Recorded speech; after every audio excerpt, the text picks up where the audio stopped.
impacted the way he plays.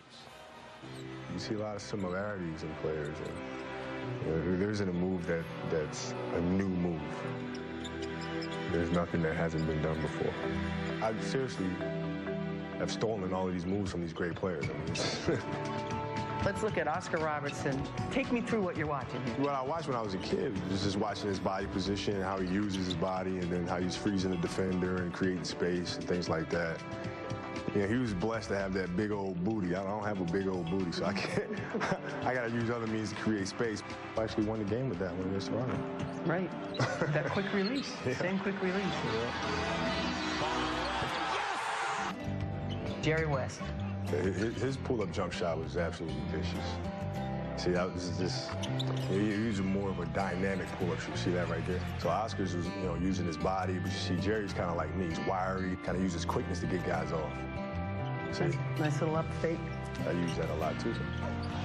I'm actually watching the defender a lot and trying to figure out, you know, what is he seeing as an offensive player to make him do what he's doing, or why that makes sense in terms of, you know, what is he thinking at that moment, and why did that move work. So tell me what you knew about Elgin Baylor. Everything I heard about Elgin, everything I read about Elgin was that he was Dr. J and Michael Jordan before Dr. J and Michael Jordan. He'd get to the basket, he'd do all these incredible things in the air. But I want to know, how did he get to the basket? It's cool to be able to do all those fancy things, but how did he get there? What was the thing that set him apart? He had great footwork, very explosive first step, very strong though. And we forget of his size and how big he was and how strong he was. So once he dipped that shoulder and got by players, it was basically a good night. You were at his mercy. That's pretty impressive. A lot of guys can't use the right foot as being a pivot foot and the left foot being the foot that they use to fake. It's just an uncomfortable move for right-handed players. And he looked absolutely natural in doing that. Magic's a lot of razzle-dazzle.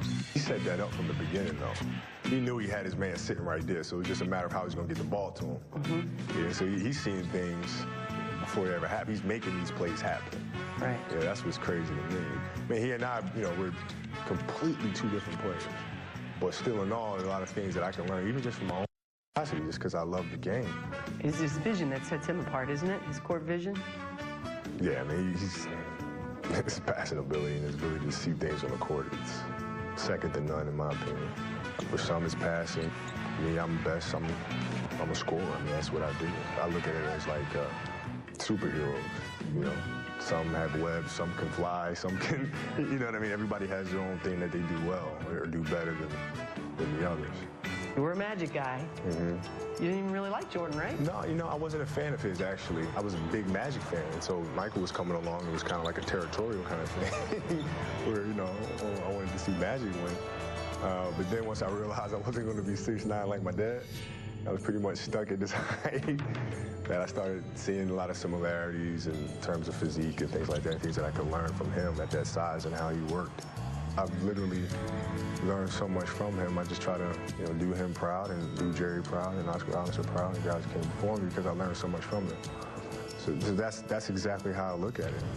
You know, when I train and when I work out or when I prepare, I mean, it's all in the name of the game. You know, it's a lot bigger than me.